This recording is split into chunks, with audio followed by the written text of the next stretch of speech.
Welcome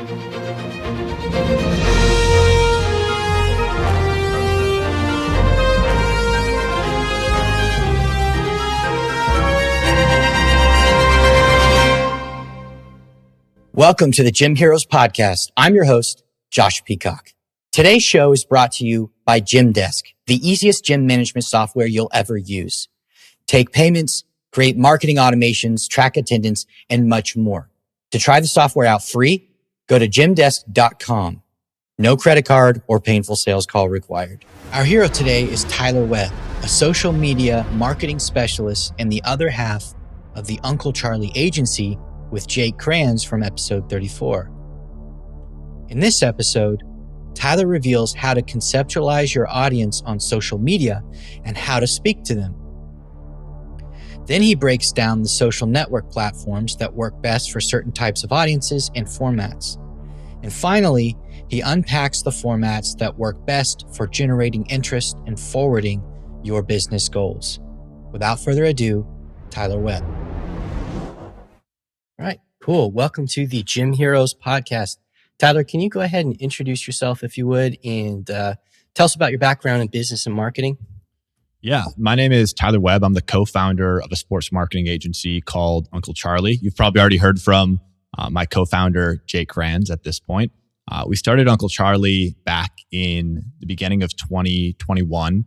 Jake and I both were just freelancing right out of college, and doing a whole slew of things, totally unrelated to sports oftentimes.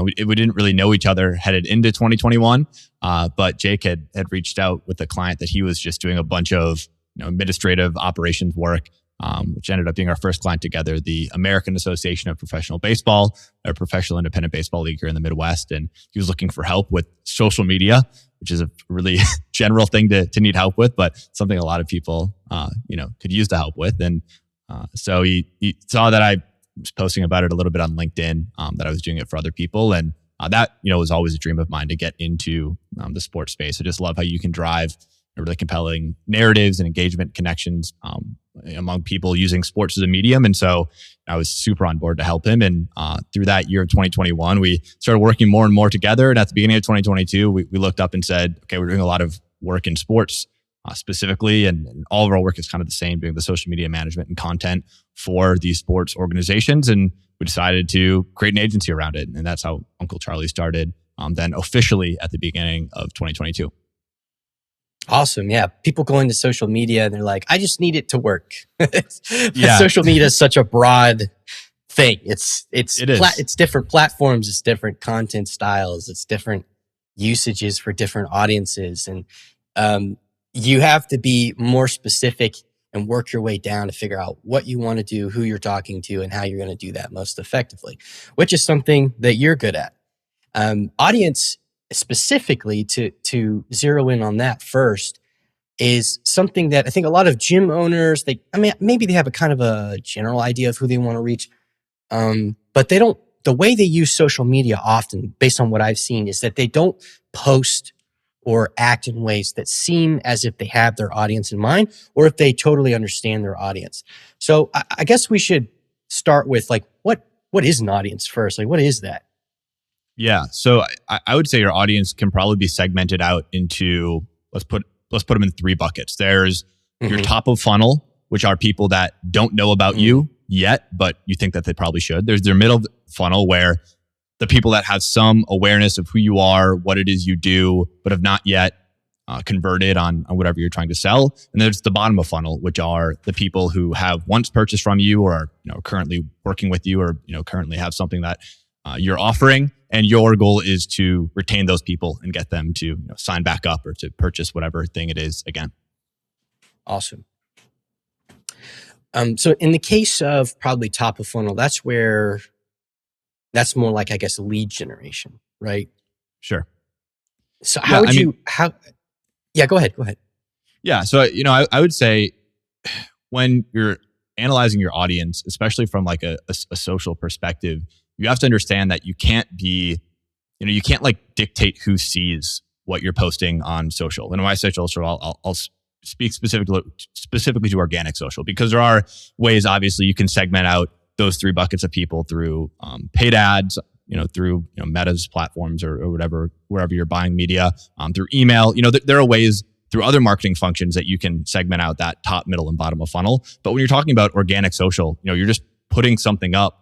And you have no control over who sees it. You don't know where they are. You don't really know what their interests are. There's certain ways that you can indicate to the algorithm, like, hey, this type of person should see it. But it's not a perfect science. So when you're creating content, you have to create with all three of those segments in mind. But I think the issue a lot of people run into, Josh, is trying to create with all of them in mind every single time.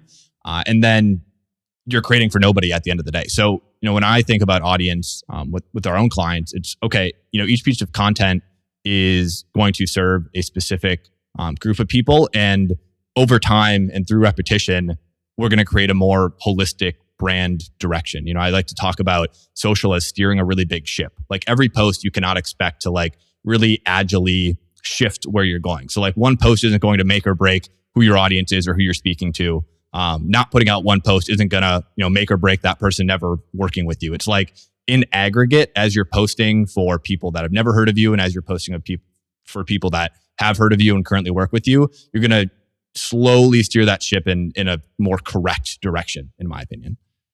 Great. So how do you come to understand your audiences? Are there research techniques? Because I feel like understanding what to post to those audiences is going to require you to understand them.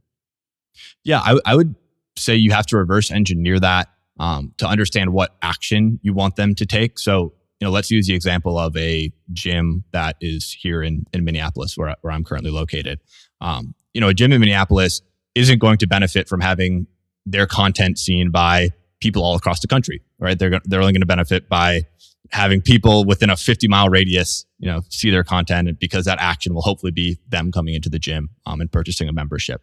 And so, maybe there's a little bit of a different thought there around how they're creating content, but I would still posit that there is value in having really general brand awareness. There is value in having a really strong segment of social proof. When somebody comes to your profile, they see your content's getting engaged with a lot. You have a lot of followers, all these vanity metrics that I tell people don't matter. They matter a little bit in the grand scheme of helping your brand look as legitimate as possible. But in order to really understand who your audience is, I think that first I have to understand, okay, what do I want my audience to do? So in the context of a gym, we want them to sign up for a membership. So, we can understand that a person isn't going to sign up for a membership just based off of a promotional graphic that's posted on Instagram that has 5 likes. There needs to be some nurturing along that process. And that's where that top of funnel content really comes into play, where you're talking about maybe the general benefits of health and fitness. Maybe you're having a trainer at your gym walk through a series of exercises. And you're not being super salesy in the beginning. You're just trying to create content that is for the masses, for people that are maybe even outside of your radius of 50 miles around Minneapolis. But it builds trust with the potential audience. It builds social proof. It builds engagement. And it creates, in a sense, your direction for where you want to go. We're a page or we're a brand that is passionate about fitness or is passionate about community or is passionate about having the best trainers. Whatever it is, you need to showcase that at a really high level without it coming across as being super salesy. And then as you start to do that really well, I would start moving down the funnel in terms of how you're selling to people. So maybe then in the middle of funnel, it's okay, you can start posting some offers that you have at your gym. And you can start, talking about the benefits of those that way. And then at the very bottom of the funnel, maybe you're doing testimonials with people that currently work with you, or maybe you're doing features on, people that come into your gym a lot. You're doing all these really self-servicey internal bits of communication, but you have to understand that those aren't the things that are going to sell people on coming to your gym. Those are great tools to retain people and build really great internal brand loyalty and community. But, again, at each stage you have a different goal, and your goal is to push people further and further down that funnel. So, eventually everybody's there and all you're doing is trying to retain them instead of trying to sell them. Yeah, so there are some messaging fundamentals that seem to apply across platforms, but I'm interested in knowing how they differ specifically to maximize content performance on each one. So, how does the usage and user base of Facebook specifically versus something newer like TikTok, how do those platforms differ in the way you should use them? Yeah, so this is a really good question. We're sort of at a time right now with these social media platforms where there's a pretty clear split emerging in terms of how people use the platform. So I'll use TikTok and I'll use TikTok as my primary example, where you're scrolling through a purely algorithmic based feed. Rarely do people scroll through the feed of people that they've opted in to follow. They're scrolling through a feed of content that's being curated specifically for them. So oftentimes when you come across a piece of content, you've never seen that person before. You've never heard of that person before. You have no context to who they are, what their story is, what they're even going to be talking about. And so what's really important on TikTok is building context immediately into your content. And people do that in all sorts of ways. The platform is really smart about encouraging people to do that early on was through trending sound. So immediately, as soon as you heard a sound or you saw some sort of visual format, you understood, the joke or the premise of the content that was about to be laid out before you. And that was really helpful because you might have been seeing that from a person you'd never heard of before, but you still, you weren't so overwhelmed or you felt like you had to scroll away because you knew essentially what the punchline was going to be, and when it was going to come. And a lot of platforms saw that model and started moving towards it, obviously like Instagram and even to a certain extent Facebook and now Twitter, that have a for you style feed where it's purely based on an algorithm. And as you identify platforms moving in that direction, and this stuff changes all the time, like Instagram for a while went really heavy into that algorithmic based, recommendation only style feed. And now they've sort of steered away from it a little bit. So you have to, through your usage, sort of understand where these platforms are moving. But I would say as you see platforms move more in that direction, you have to really think strongly about building context into your content. So it's not okay to be like, hey, our gym is having a 50% off sale this month, because it's likely that nobody knows where your gym is, what your gym's about. Like they don't know anything about it. So you have to build context in your content some way. The way I love to do that is through like narrative storytelling. So you can start a video off with some really enticing premise. I call it the hook, where in that first 3 seconds, you say something that pokes the bear a little bit, maybe controversial in a sense, or maybe it's like, spitting in the face of what some people consider to be status quo. Whatever you can get people to watch past that first 3 seconds is a great entry into like, hey, here's what I'm going to talk about. And then the remaining, 30 seconds to a minute can be you backing up whatever you started with at the beginning. But it's really important that you focus on doing that early on, because just speaking to an audience that doesn't know who the heck you are is really not going to return the performance that you might want. And on the flip side of that, I'll speak now to like a platform like Instagram, where there's still a lot of context that is inherent in each post. So on Instagram, I would say most people are scrolling through a feed that is primarily comprised of people that follow them. And for a while, Instagram moved to put like recommendation-based content in the feed, so it kind of broke up between the people that you followed and the people that you didn't follow, but it thought you might like. And I've seen them slowly move away from that and only place the content from people that you follow into your feed. And so you can be pretty confident knowing that, okay, when somebody sees this piece of content, they're going to have context of, who I am, what I do, where we are, all that sort of stuff. And now you're focused on making sure they're engaged as much as possible and, exploiting the formats that are working well on Instagram. So for example, that's carousels right now on Instagram, where you can jam a bunch of information or, visual into a single post by having it slide across. But you can feel confident that you don't need to explain who you are every single time, because those people have opted into following you and they're just seeing you on their, on their following feed.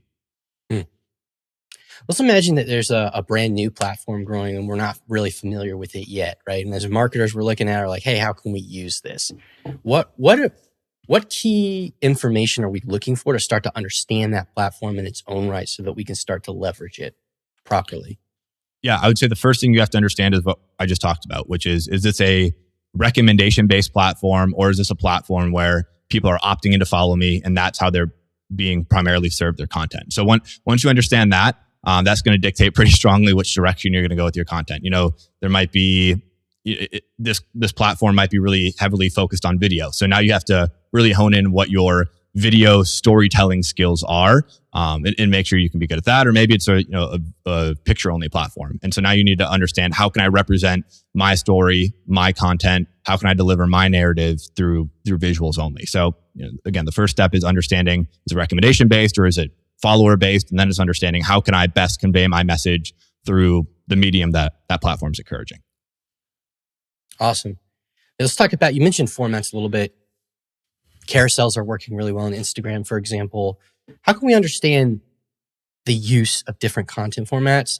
Like long versus short form, for example, or real videos versus tech posts, are there any general principles behind what they're best used for? Yeah. So I even hate saying things like carousels are working well on Instagram right now, because if somebody came back and watched this episode 2 years from now, that could be horribly bad advice. I don't think anybody could have predicted the rise of Reels. So if somebody listened to me a year ago and I was like, single images are working well, then that's just totally incorrect. So one thing that you have to understand is that all these platforms are trying to do is keep users on the platform for as long as possible so that they can serve them more ads and make more money, right? And so once you understand that, you can kind of begin reverse engineering what the incentives are on the platform. So it's understanding things like, okay, having somebody share my content or save my content to come back to later is more valuable than them just liking or commenting.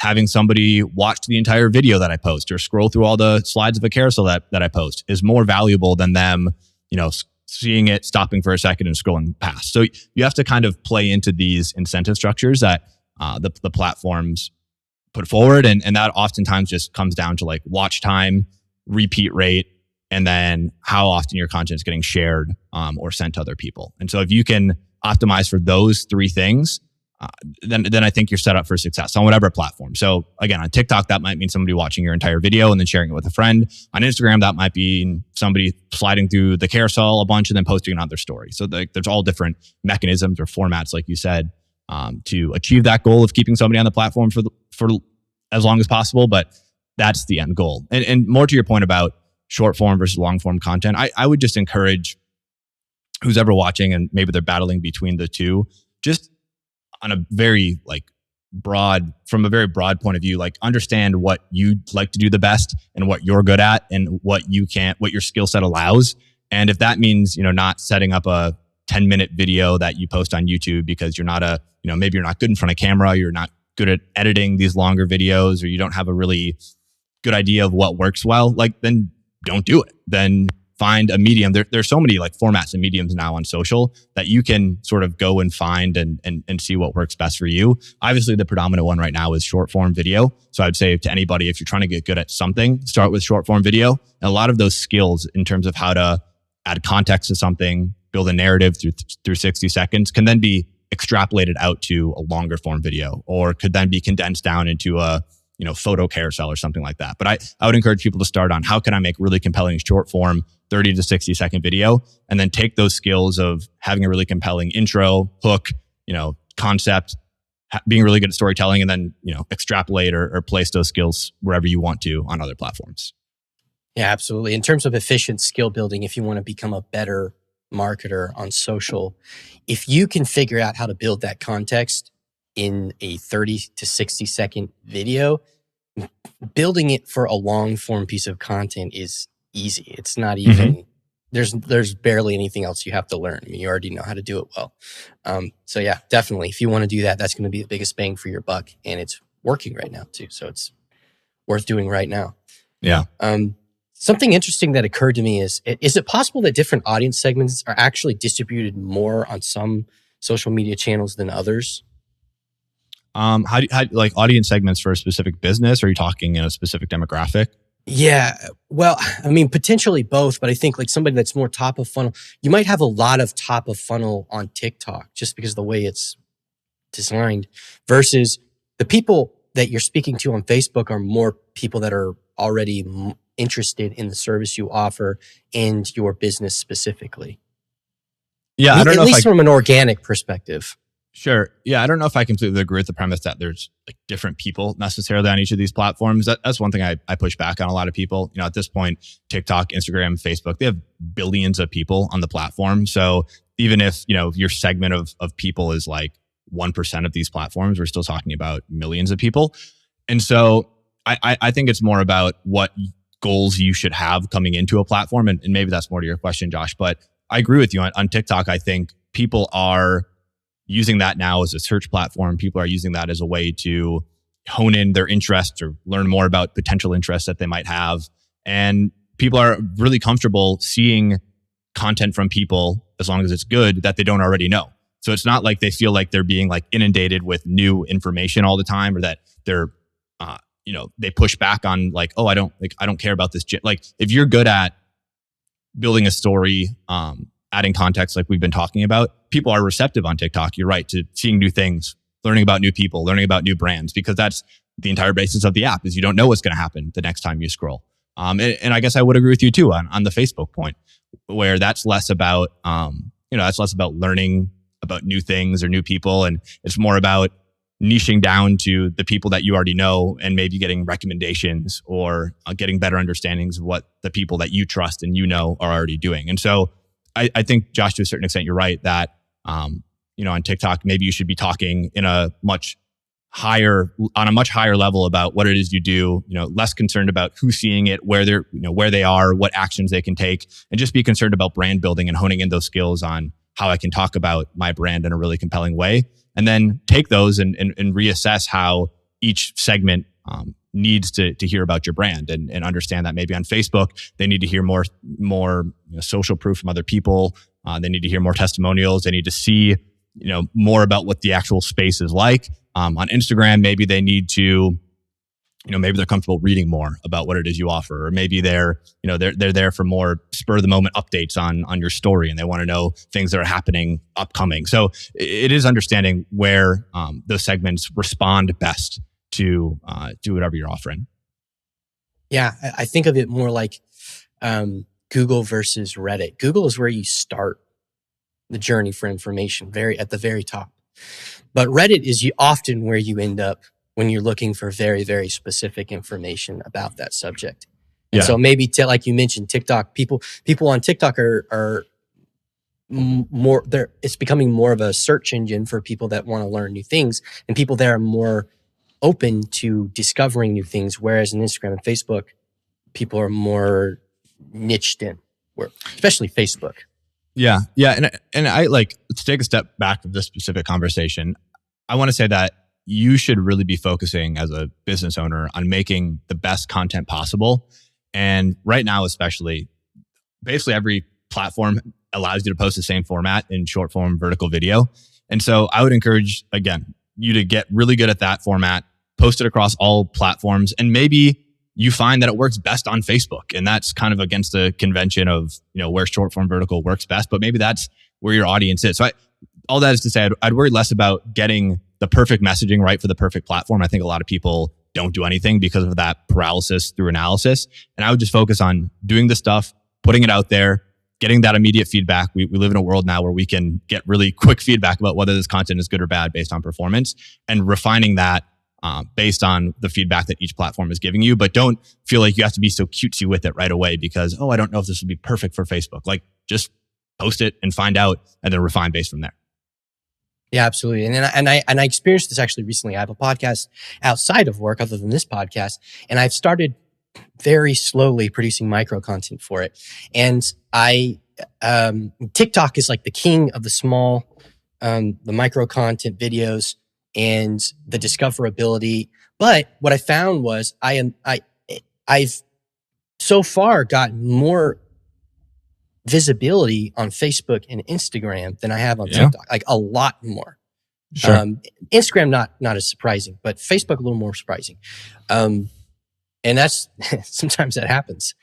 It does. I mean, I produce short form content myself, and I'll have a video that does really, really well on TikTok and then does horribly on Instagram or YouTube Shorts, and vice versa, where a video does horribly on TikTok, but for some reason it does well on Instagram and YouTube Shorts, and the content doesn't change at all. It's just a matter of the audience, and these algorithms are really fickle too. I try to.